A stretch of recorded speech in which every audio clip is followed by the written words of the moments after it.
Hey, this is a quick presentation about the work that's been going on with Huertos Rincon, which is a small nonprofit community-based organization in Western Puerto Rico. So Huertos Rincon is all about food sovereignty for Puerto Rico. And there's one thing everybody agrees on here, and that's a damn shame that Puerto Rico imports 85% of its food. My name is Marjorie Wildcraft, and as I live in Rincon, Puerto Rico, and I'm the founder of Huertos Rincon. But as you'll see, there's a lot of us that are involved with this. My main daytime job is also the founder of the Grow Network, which is a large online website community of people dedicated to growing food and making medicine, becoming more resilient and building community resilience. Just a few things so you get a little background. I've hosted Mother Earth News Homesteading Summit, listed in Who's Who for having inspired so many backyard farmers. And Reuters gave me an award for sustainability media. There's a lot more. I've been doing this for quite a few years and they add up. Written quite a few books. The most famous one, though, is called The Grow System, The Essential Guide to Modern Self-Sufficient Living from Growing Food to Making Medicine. Pick up a copy. Give me a 5-star review on Amazon. When you write your book, that's what you'll be saying. So I've been here and building community resilience since 2020, and we do educational events, plant and seed swap parties, community gardens, the Almond Project, and the Minerals and Microbes. And again, those last two have both island-wide, and the last one has also complete United States mainland impact. So we just whipped through some of these community educational events. So this was one of our most favorite and well-attended, was the 3-bucket worm farming system. We've had Maria Benedetti, who is a very famous herbalist here on the island, several times teaching wild plant medicines. This was a workshop where this was actually the flattest area in the yard. And we were talking about, there's a lot of slopes like this. If you live in Puerto Rico, you know it. And we were talking about how do you grow food on really steep slopes, if that's what you got in your backyard. And Nilda, we do community outreach. This was by the way, all of our workshops and all of our materials are bilingual. This was a starting from seeds workshop. Here we were doing a wetlands. We happen to have a wetlands expert come in, and so we were doing some soil samples and discussing wetlands and wetland plants. We've done a lot of veggie gardening classes, and I think this is actually the Caribbean Agroforestry Institute's flyer, but we do a lot of collaborative work on the island also with other organizations. Backyard meat production.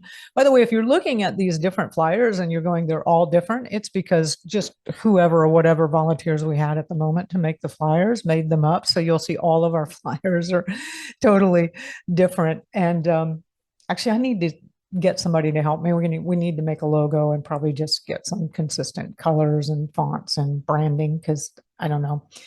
We also do the booths at the farmers market or on the side of the road, or information, just, rallying community, preparing your garden for dry season. So we also do a lot of plant and seed swap parties. This is Puerto Rico. Everything needs to center around a party. I'm totally good with that. And intercambio de planta y semillas.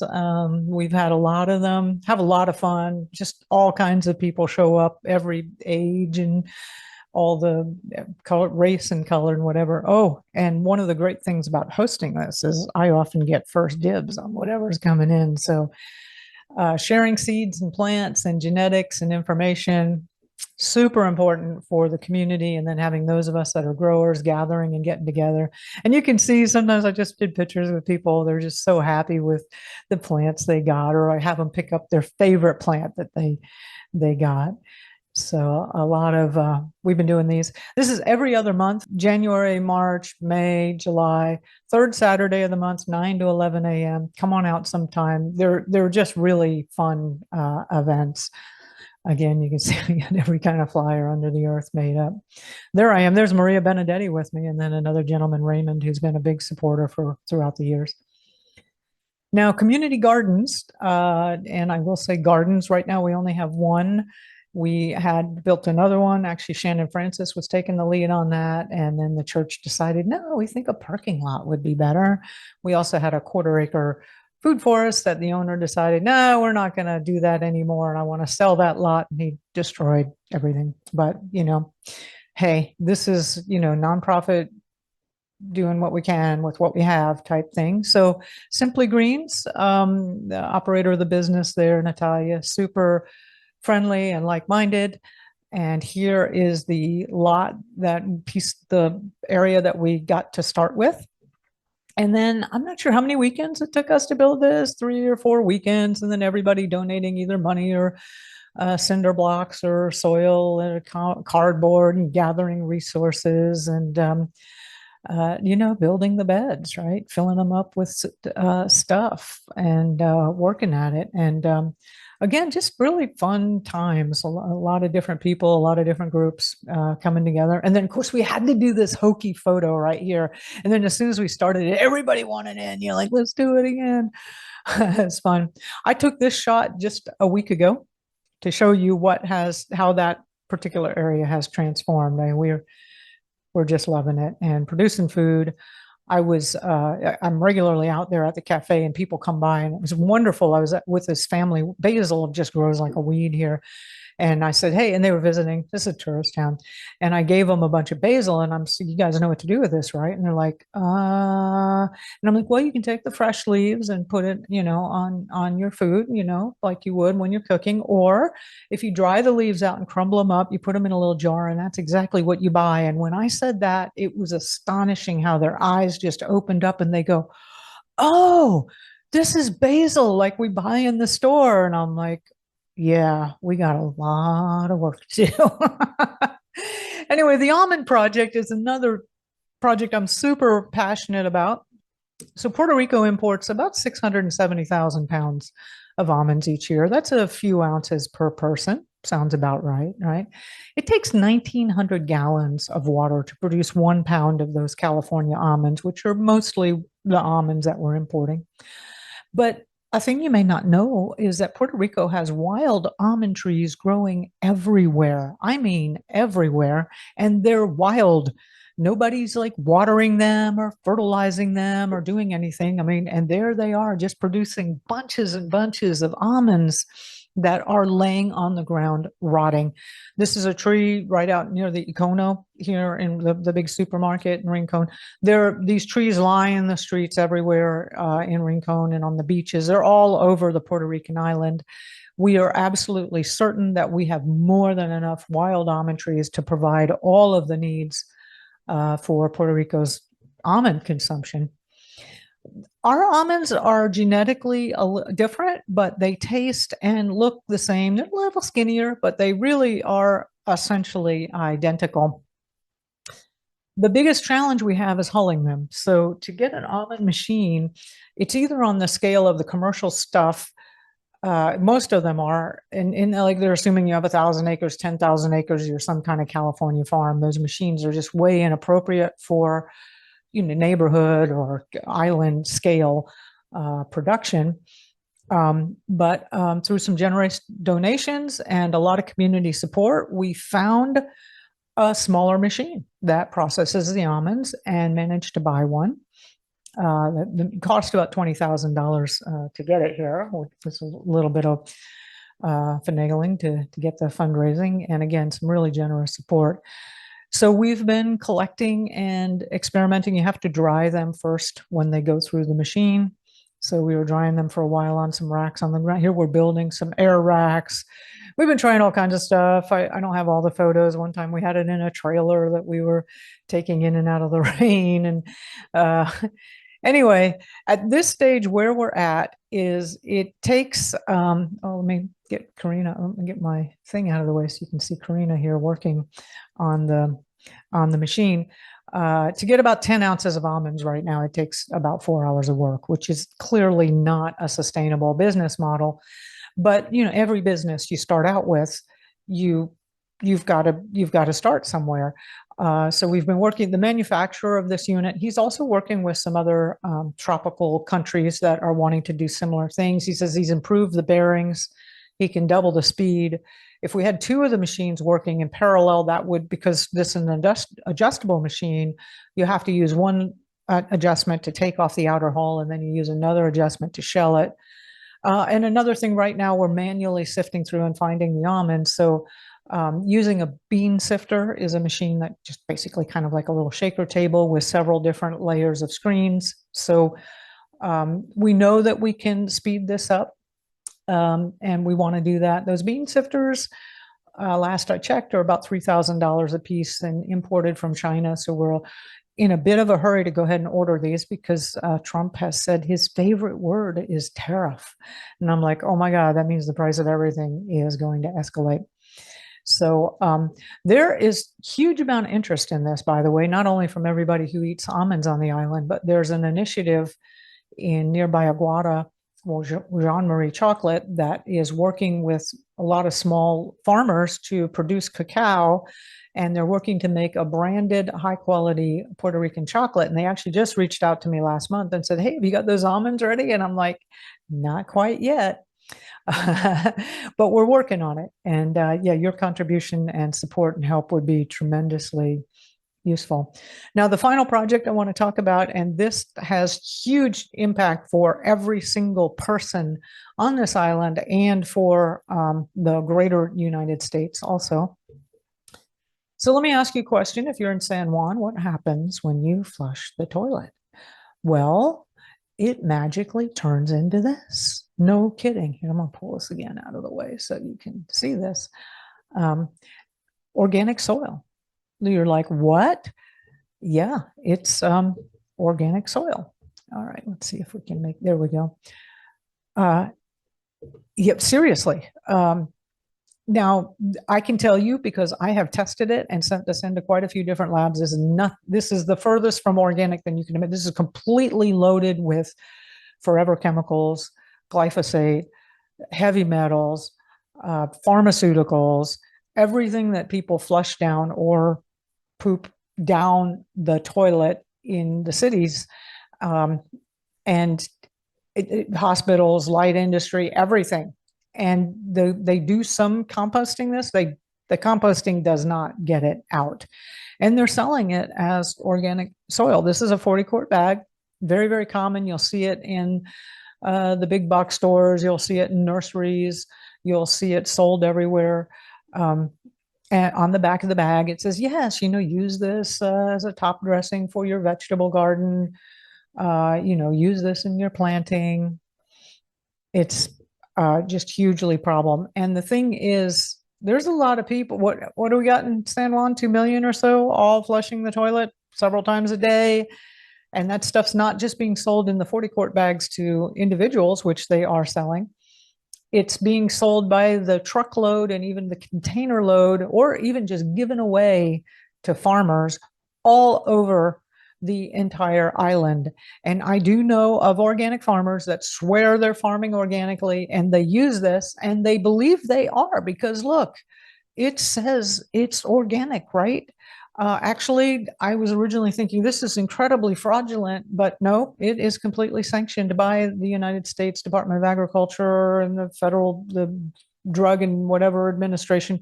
This is completely sanctioned by the US government, and it is a horrendous thing. And it's not just Puerto Rico. This is going on all over the United States. I mean, every municipality now basically does this. And it's sold, like in Austin, they sell it as Dillo dirt. And I think in Portland, it's sold as Organite. And they have these names that kind of sound good. And it's absolutely toxic soil. And again, they're giving it away to farmers in vast quantities. They're basically distributing this everywhere. And again, it is loaded with forever chemicals. So at this point in my life, I have realized that almost everything I have learned, or have been taught, I should say, is a lie. And I'm questioning everything. And so I met some guys that they have this minerals and microbes procedure. It's not a very complicated thing. You kind of make a compost tea out of it, that they said would destroy forever chemicals, that it would turn heavy metals into essential fatty acids, and that it would take apart glyphosate, and all the other things, the pharmaceuticals. And I'm like, I love you guys. I really think they have incredible integrity, but you're talking about breaking science as we know it. But again, I'm like, I'm open-minded. It's pretty simple. Let's test it. So, I do the thing, buy the cinder blocks and build a garden bed. And we filled it. There's my friend Mark. We filled it with reasonably good soil. This is not what I affectionately call the shit soil. And then I did top it off with this majestic uh, Majestic Gardens Biosludge soil and planted in it and grew some stuff. By the way, there's netting on it because this is Puerto Rico. And I did not want the neighborhood chickens and the neighborhood cats adding to the experiment. Yeah. And then I only did the testing on forever chemicals, and it blew me away because they destroyed forever chemicals. So there were 7 forever chemicals detected in significantly high amounts. And then after we were done, actually, I only got to do the test for about 2 months. I'll explain that in a minute, but 2 of them were completely destroyed. And of the 5 that remained, they were significantly reduced, on average about 50%. There's one that was 85% and another was about 10%. Yeah, I wanted to run the test for 4 months, but yeah, just, we're a nonprofit doing what we have to do. And I had to move, and the landlord, I grabbed the samples before the landlord shut the gate, kind of a deal. And then I was like, oh my God, maybe this can do heavy metals. And I did run, but let me go back to that 1 second. This is Pace Analytical Services.